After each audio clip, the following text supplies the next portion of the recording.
Hello student, good evening. कैसे हैं आप सब। आज हम पढ़ेंगे प्रेजेंट इंडेफिनिट टेंस। हाँ दोस्तों, इंग्लिश ग्रामर का टेंस पढ़ेंगे। प्रेजेंट इंडेफिनिट टेंस यानी प्रेजेंट का तो पढ़ ही रहे हैं, लेकिन कौन सा वर्क के बेस पे यानी कार्य के आधार पे हम कौन सा पढ़ रहे हैं। कार्य के आधार पे यानी वर्क के बेस पे प्रेजेंट इंडेफिनिट टेंस पढ़ रहे हैं, जो कि ऐसे इसमें ऐसे वाक्य आते हैं जो अनिश्चित होते हैं। दोस्तों क्या होते हैं? अनिश्चित होते हैं। जैसे कि मीरा पत्र लिखती है।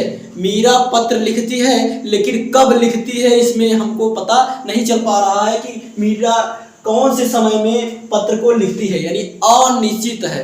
वो श्याम बाजार जाता है, लेकिन कब जाता है ये हमको मालूम नहीं है।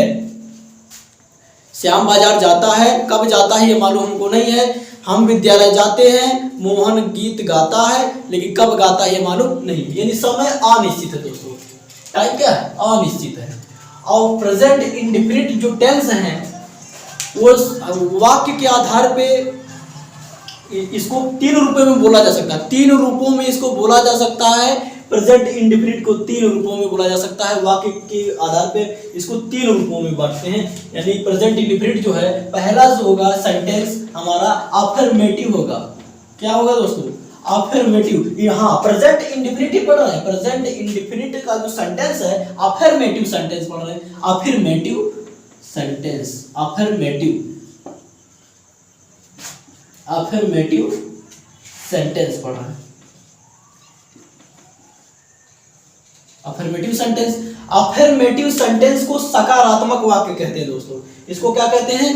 तो इस अफर्मेटिव सेंटेंस को सकारात्मक वाक्य कहते हैं। और दूसरा होता है हमारा निगेटिव सेंटेंस। क्या होता है दोस्तों? Negative sentence.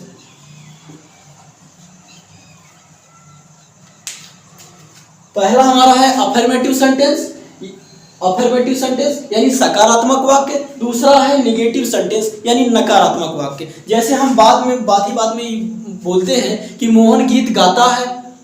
मोहन गीत या तो गाएगा या तो नहीं गाएगा। अगर गाएगा तो अफर्मेटिव और नहीं गाएगा तो निगेटिव। बात समझ में आ रही है?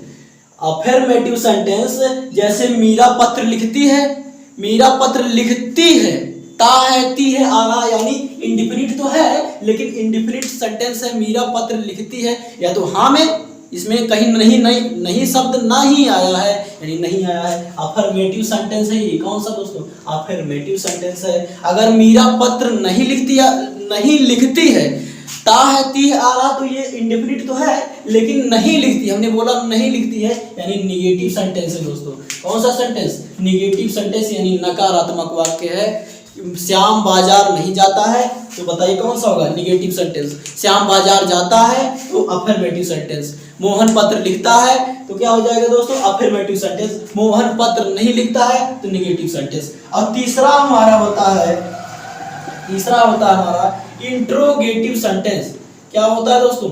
Interrogative sentence. Interrogative sentence. Interrogative sentence होता है, या तो देखिए, जैसे अफर्मेटिव सेंटेंस के अंतर्गत हमने ये पढ़ा कि मोहन बाजार जाता है।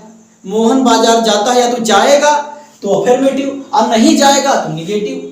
देखिए इसमें ना आ रहा है, यन से हो जाएगा ना, आप पढ़े होंगे, तो इसमें यन से हो जाएगा निगेटिव, निगेटिव से नहीं। जिसमें जिन वाक्यों में ना नहीं यानी नहीं ना आता हो तो हो जाएगा निगेटिव। और जिसमें कार्य सब चलता रहा हो, जैसे अफर्मेटिव, वो पढ़ता है, वो लिखता है, तो ता है, ती है, आया, इंडेफिनिट तो है, लेकिन अगर नहीं शब्द ना आया हो तो अफर्मेटिव होगा या तो इंट्रोगेटिव होगा। अब इंट्रोगेटिव का मतलब होता है प्रश्नवाचक। तो प्रश्नवाचक वाक्य, प्रश्नवाचक या प्रश्नवाचक वाक्य, इसमें प्रश्न पूछने का बोध होता है। जैसे क्या वह लिखता है, क्या वह जाता है, क्या वह राम बाजार जाता है, क्या मोहन लिखता है। बात समझ में आ रही है? तो मोहन क्यों लिखता है, कैसे लिखता है, कब जाता है, ता है, ती है, ते है, यानी इसमें प्रश्न पूछने का बोध होता है। इंट्रोगेटिव सेंटेंस में प्रश्न पूछने का बोध होता है। लेकिन ता है, ती है, देखेंगे कि क्रिया के अंत में अगर ता है, ती है लगा है तो इंडेफिनिट होगा। इंडेफिनिट होगा, लेकिन उसमें देखेंगे समय जो है अनिश्चित होना चाहिए। समय कैसा होना चाहिए? अनिश्चित होना चाहिए।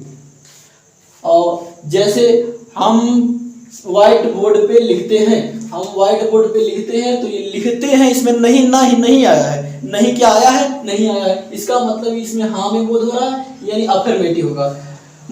हम विद्यालय नहीं जाते हैं, या हम व्हाइट बोर्ड पे नहीं लिखते हैं, नहीं आया है यानी नेगेटिव होगा। इसमें भी देखिए नियन है। और इंट्रोगेटिव सेंटेंस यानी इसमें प्रश्न पूछने का बोध होगा। ये प्रश्नवाचक वाक्य है दोस्तों। कैसे वाक्य है? प्रश्नवाचक वाक्य है। इसमें प्रश्न पूछने का, क्या वह बाजार जाता है? क्या राम लिखता है? क्या मीरा पत्र लिखती है? तो ऐसा बोध होता है इसमें। तो पहला हमको पढ़ना अफर्मेटिव सेंटेंस। क्या पढ़ना दोस्तों? पहला हम अफर्मेटिव का रूल पढ़ेंगे। पहला हम पढ़ेंगे दोस्तों अफर्मेटिव का रूल, अफर्मेटिव सेंटेंस का रूल लिख देते हैं छोटा सा, अफर्मेटिव सेंटेंस। अब पढ़ना हमको अफर्मेटिव का रूल। पहला है रोमन अंक में अफर्मेटिव। तो इसका रूल है, सबसे पहले हम क्या लगाते हैं दोस्तों? सबसे पहले हम सब्जेक्ट लगाएंगे। क्या लगाएंगे दोस्तों? सबसे पहले हम सब्जेक्ट लगाएंगे। सब्जेक्ट के बाद क्या लगाएंगे? सब्जेक्ट के बाद हम लगाएंगे वर्ब की फर्स्ट फॉर्म, यानी कर्ता पहले, ये हो जाएगा कर्ता। सब्जेक्ट को कर्ता ही कहते हैं या उद्देश्य कहते हैं। और वर्ब की फर्स्ट फॉर्म यानी क्रिया की प्रथम अवस्था दोस्तों। क्या? क्रिया की प्रथम अवस्था। फिर उसके बाद क्या लगाते हैं? प्लस करके यस लगाएंगे, ऑब्लिक करके यस लगाएंगे अथवा ईएस लगाएंगे। फिर क्या लगाएंगे दोस्तों? तो ऑब्जेक्ट लगाते हैं। क्या लगाते हैं? ऑब्जेक्ट को लगाते हैं, यानी कर्म को लगाते हैं। कर्म आता है सब्जेक्ट। अब ये सब्जेक्ट क्या होता है? सब्जेक्ट जैसे हमको मान लीजिए हमको विद्यालय से घर जाना है, तो विद्यालय हो जाएगा जो है सब्जेक्ट, विद्यालय हो जाएगा सब्जेक्ट, और घर जाना है, घर हो जाएगा ऑब्जेक्ट। बात समझ आ रही है? विद्यालय हो जाएगा सब्जेक्ट और घर जाना क्या हो जाएगा? ऑब्जेक्ट। कि जैसे मोहन विद्यालय जाता है, तो मोहन हो जाएगा सब्जेक्ट, और जहां जाता है, कहाँ जाता है? विद्यालय जाता है, विद्यालय हो जाएगा ऑब्जेक्ट यानी कर्म, और ये हो जाएगा कर्ता। ठीक है? ये वर्ब का मतलब होता है क्रिया, यानी क्रिया की प्रथम अवस्था हमको लगानी है। जैसे हम यहाँ पर एग्जाम्पल देखेंगे। अब एग्जाम्पल हमको देखना है, कैसे समझेंगे इसको? कि राम बाजार जाता है। हम अफर्मेटिव ही तो पढ़ रहे हैं। अफर्मेटिव क्या इसमें नहीं आया है? नहीं, कहीं नहीं लिखा हुआ है। इसका मतलब ये अफर्मेटिव है, यानी हाँ में बोध हो रहा है। राम बाजार जाता है, ये राम बाजार जाता है। राम का राम हो जाएगा, यानी सब्जेक्ट। कौन बाजार जाता है? भाई राम जाता है, तो राम हमारा सब्जेक्ट हो गया। राम क्या हो गया? राम सब्जेक्ट हो गया। हम कौन लगा के, यानी क्रिया से पहले कौन जाता है? कौन जा रहा है? यानी राम जाता है भाई, राम हो जाएगा सब्जेक्ट। और यहाँ पर वर्ब की फर्स्ट फॉर्म आया है। वर्ब की फर्स्ट फॉर्म, इसमें जाना क्या है? जाना क्रिया है। जाना, उठना, बैठना, नाचना, ये सब क्रिया है ना। तो ये जाना के अंग्रेजी क्या हो जाएगी? यहाँ जाता लिखा है लेकिन जाना पड़ता, यहाँ पर छिपा हुआ है। राम गो मतलब जाना। अब इसमें लगाना क्या है? या तो हम यस लगाएंगे या ईएस लगाएंगे। तो यहाँ पर गो लिखा हुआ है, हम यस तो लगा नहीं सकते, लगाएंगे ईएस लगाएंगे दोस्तों। क्या लगाएंगे? ईएस, यानी राम गो। राम एक ही, देखिए हम यस अथवा यस तब लगाते हैं जब ये सिंगुलर होता है, यानी एक वचन होता है। यस अथवा ईएस तब लगा सकते हैं जब ये एक वचन होगा, यानी जो कर्ता होगा हमारा वो एक वचन में होगा। राम गोज, अब कहाँ जाता है? टू लगाएंगे, क्योंकि माध्यम प्रकट होगा, चल के ही जाएगा ना। तो राम गोज टू मार्केट। कहाँ जा रहा है भाई? मार्केट जा रहा है, यानी बाजार जा रहा है। हो गया? अब दूसरा हम देखते हैं।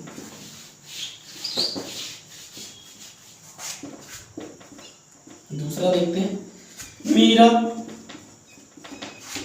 पत्र लिखती है। कौन पत्र लिखती है भाई? कौन लिखती है? जल्दी से टाइप करिए। कमेंट में लिखिए कौन लिखती है, कौन लिखती है पत्र, पत्र कौन लिखती है? मीरा लिखती है। कौन? जब कौन हम प्रश्न लगाएंगे क्रिया से, मुख्य क्रिया से पहले हम लगाते हैं कौन या किसे या क्या, तो प्रश्न लगा के पूछने पे जो आता है जवाब में वही होता है हमारा सब्जेक्ट। जैसे कौन लिखती है पत्र, तो मीरा लिखती है, मीरा हो जाएगा सब्जेक्ट, मीरा क्या हो गया? सब्जेक्ट हो गया, इनकर्ता हो गया, तो मीरा यहाँ पर लिख देंगे, क्या हो गया? मीरा।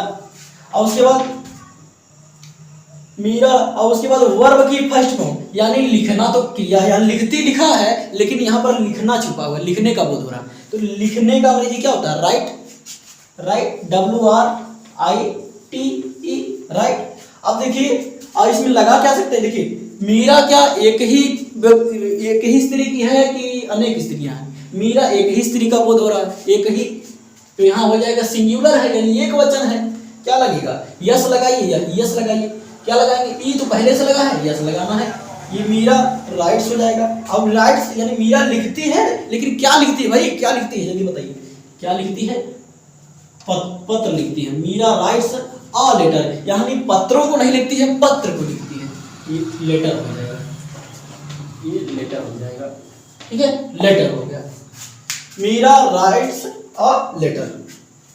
अब देखेंगे अगला एग्जांपल, अगला एग्जांपल जैसे रमेश बाजार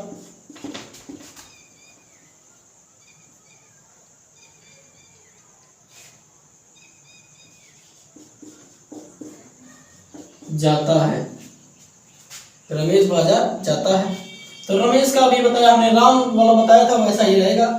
रमेश, रमेश का रमेश, कौन बाजार जाता है भाई, कौन जाता है बाजार? कमेंट में करिए, कमेंट में लिखिए जल्दी से, कौन जाता है? रमेश जाता है, रमेश और जाता है, यानी देखिए जाना क्रिया है, क्रिया के साथ में तातीते आया है, तो ये वाला इसकी अंग्रेजी लिखी जाएगी, यानी जाता, जाना का गो हो जाएगा। और इसमें क्या, देखिए रमेश एक ही व्यक्ति की बात हो रही है ना, एक ही पर्सन की बात हो रही है ना, क्या लगेगा? रमेश, तो रमेश हो जाएगा सब्जेक्ट, वर्ब हो गया को, और इसमें लगाएंगे क्या? एक ही व्यक्ति की बात हो रही है, यानी सिंगुलर तो है, यस लगाइए या ईएस लगाइए। यहाँ पर क्या लगाएंगे? यहाँ पर ईएस लगाएंगे दोस्तों, क्या लगाएंगे? ईएस लगाएंगे। उसके बाद क्या है? कहाँ जाता है? तो चल करके जाएगा, यानी टू लगाएंगे, माध्यम है, मूवमेंट है, मूवमेंट है। और उसके बाद क्या है?